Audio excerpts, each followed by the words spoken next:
Bonjour. Dans cet exercice, on demande de résoudre ce réseau par les lois de Kirchhoff, c'est-à-dire par la loi des nœuds et la loi des mailles. Mais dans cet exercice, je vais changer la méthode de raisonnement par rapport à l'exercice précédent. On voit que ce réseau est composé de deux générateurs, E1 et E2, d'un récepteur E' et de trois résistances R1, R2 et R3. Les courants qui circulent dans ce réseau sont I1, I2 et I3.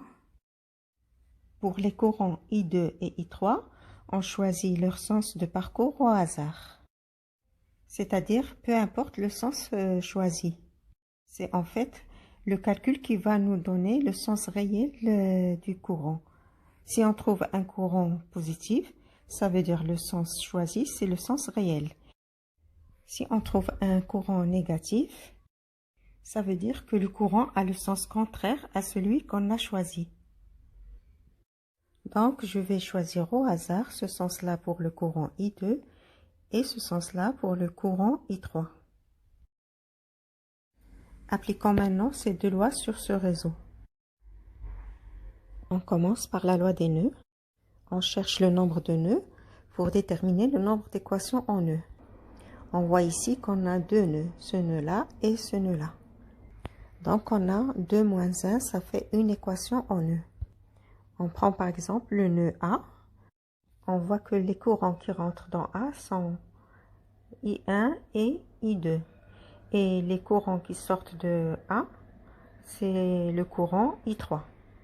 Donc, on a I1 plus I2 est égal à I3. On note cette équation, équation 1. Passons maintenant à la loi des mailles. On commence toujours par chercher le nombre de mailles indépendantes par cette équation. M est égal à B moins N plus 1, avec B étant le nombre de branches. On voit ici qu'on a 3 branches. Cette branche-là, cette branche et la troisième branche, c'est celle-ci. Donc M est égal à 3 moins 2 plus 1, ça fait 2. Donc on a deux équations en mailles indépendantes. Ainsi, on va choisir cette maille-là, c'est la maille 1, et cette maille, c'est la maille 2. On va choisir au hasard le sens de parcours de ces deux mailles. Par exemple, pour la maille 1, je vais prendre ce sens-là. C'est le sens des aiguilles d'une montre. Et pour la maille 2, je vais prendre le même sens. Le sens, c'est arbitraire. Maintenant, on va établir ces deux équations. Pour cela, on utilise cette relation qui dit que dans une maille, sigma de RI est égal à sigma de E. Il faut noter que ici la somme est une somme algébrique, c'est-à-dire que les courants et les tensions peuvent être affectés d'un signe moins ou d'un signe plus selon leur sens par rapport à celui de la maille. Je m'explique. Alors comment on va affecter les signes moins et les signes plus ici? Tout d'abord, on choisit un sens de la maille et puis on regarde le sens du courant. Si le courant a le même sens que la maille, alors ce courant sera compté positivement. S'il a le sens contraire, il sera compté négativement. Et ceci aux bornes de chaque résistance. Passons maintenant au générateur et au récepteur. Les forces électromotrices des générateurs et contre-électromotrices des récepteurs, c'est-à-dire E ou bien E', seront affectées du signe de la borne de sortie de la maille. C'est-à-dire si la maille sort par la borne positive du générateur, alors E sera affecté d'un signe plus. Et de même pour le récepteur. Si la maille sort de la borne négative du générateur, alors E sera affecté d'un signe moins et de même pour le récepteur. Appliquons maintenant ces conventions de signes sur cette maille-là. Mais avant, pour faciliter la compréhension, on doit polariser le récepteur. Alors pour les récepteurs, la borne positive, c'est la borne d'entrée du courant. On voit que le courant I3 rentre par cette borne, donc cette borne, c'est la borne positive. et celle-ci, c'est la borne négative. Pour les générateurs, on a toujours cette borne-là, c'est la borne positive, et celle-ci, c'est la borne négative. De même pour l'autre générateur.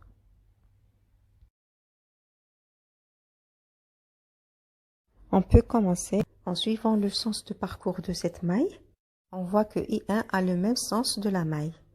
Donc I1 est compté positivement. Donc on écrit R1, I1. On continue notre chemin. On voit que I3 a le même sens que la maille. Donc I3 est compté positivement. Donc on écrit plus R3 fois I3. On continue notre chemin. On voit que la maille sort du récepteur par la borne négative. Donc E' sera affecté d'un signe moins. Donc on écrit égal à moins E'. Et ici au générateur, la maille sort par la borne positive du générateur. Donc E1 sera affecté d'un signe plus. Donc on écrit ici plus E1.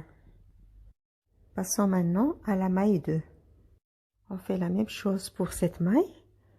On voit que le courant I3 qui passe dans la résistance R3 a le sens contraire de la maille. Donc I3 sera affecté d'un signe moins. Du coup, on a moins R3 I3. On continue ainsi.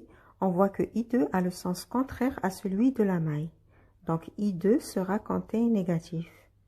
Donc on a moins R2 I2. On continue notre chemin.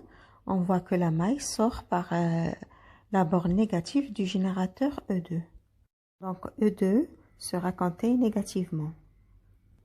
On écrit moins E2. Puis, on voit que la maille sort par la borne positive du récepteur. Donc, E' sera compté positivement. Alors, on écrit plus E'.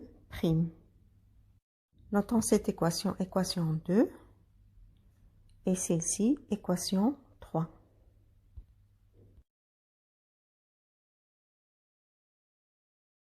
Maintenant, ce qu'on va faire, on va regrouper les trois équations dans un même système et on remplace les résistances par leurs valeurs et E1, E2 et E' aussi. Voilà, on a regroupé les trois équations dans un même système. Donc, on a un système de trois équations à trois inconnus qui est facile à résoudre. On a donné dans l'énoncé les valeurs de R1, R2 et R3 qui sont égales à 30 ohms, 20 ohms et 20 ohms. Et puis, on donne E1 égale à 100 volts, E2 est égal à 30 volts et E' est égal à 10 volts. Donc, ce qu'on va faire maintenant, on va remplacer chaque terme par sa valeur. Donc, on écrit la première équation. Alors, j'ai I1 plus I2. Je vais mettre le I3 de l'autre côté, moins I3.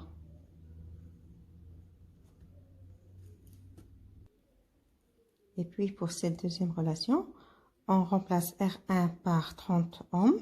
Donc, j'aurai 30 I1 plus, alors R3, ça fait 20, donc c'est 20 I3 est égal à E1. E1, c'est égal à 100 volts, moins E'. E' est égal à 10, donc moins 10. C'est égal à 90. Maintenant, je remplace ici dans cette troisième équation. Alors, on a moins R2. R2, c'est 20.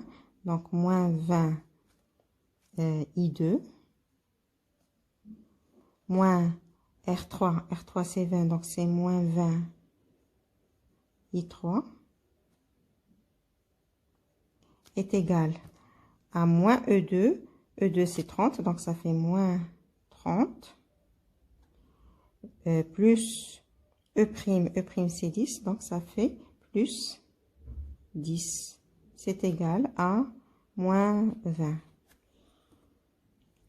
Alors, pour la méthode de résolution, je vais changer cette fois-ci la méthode. Donc, je vais utiliser la méthode de Cramer. Alors, la première équation, je la garde telle qu'elle est. Donc, j'ai I1 plus I2 moins I3 est égal à 0.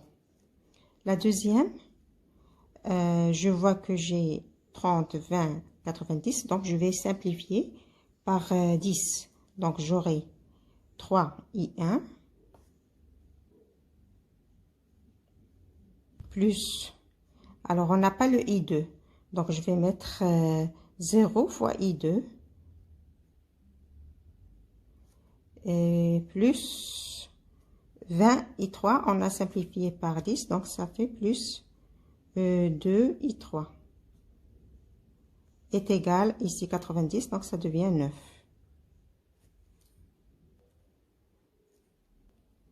Alors, pour la troisième équation, je vois que j'ai partout moins 20, moins 20, moins 20. Donc, je vais simplifier par moins 20. Alors, il me reste I2.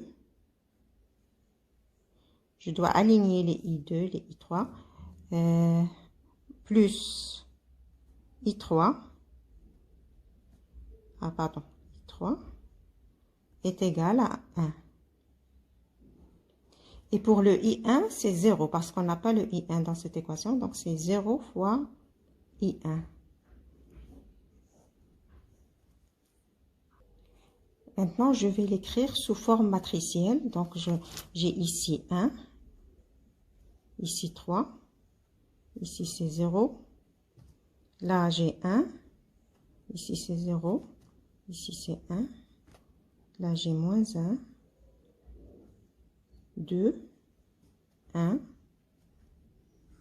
Donc, ça, c'est la matrice. Fois I1, I2, I3. C'est égal à cette colonne-là.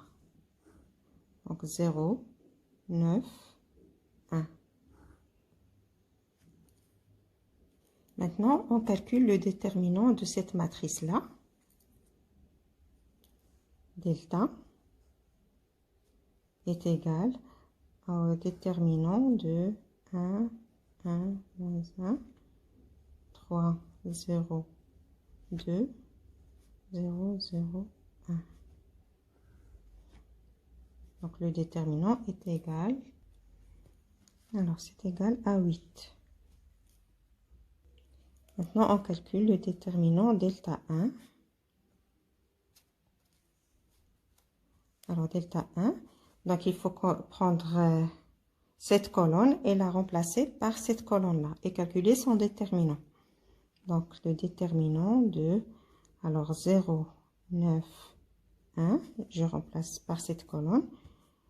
Et la deuxième colonne, je la garde, c'est 1, 0, 1, moins 1. Je garde la troisième colonne, moins 1, 2, 1. Et on calcule ce déterminant, c'est égal à moins 16. Pardon, celui-là, c'est égal à moins 8. J'ai oublié le signe moins. Donc I1 est égal à delta 1 sur delta. Donc, c'est égal à moins 16 sur moins 8, ça fait 2. Donc, c'est 2 ampères. Maintenant, on calcule delta 2. Alors, delta 2, c'est égal. Alors, on remplace la deuxième colonne par cette colonne-là. Et on calcule son déterminant. Donc, c'est 1, 3, 0. Je garde cette première colonne. Je remplace celle-ci par celle-ci. Donc, c'est 0, 9, 1. Et je garde la troisième colonne. C'est moins 1, 2, 1. Et je calcule ce déterminant-là. Alors, c'est égal à 4. Donc, I2, c'est égal à delta 2 sur delta. C'est égal à 4 sur moins 8. Le delta, c'est moins 8. Donc, c'est égal à moins 0,5 ampères. C'est négatif. Maintenant, on calcule delta 3. Alors, de même, on fait de la même manière. Alors, on remplace la troisième colonne correspondant à I3 par cette colonne-là. Bien sûr, c'est toujours le déterminant. Donc, c'est 1, 3, 0, 1, 0, 1. Et ici, je remplace par 0, 9, 1. Alors, c'est égal à moins 12.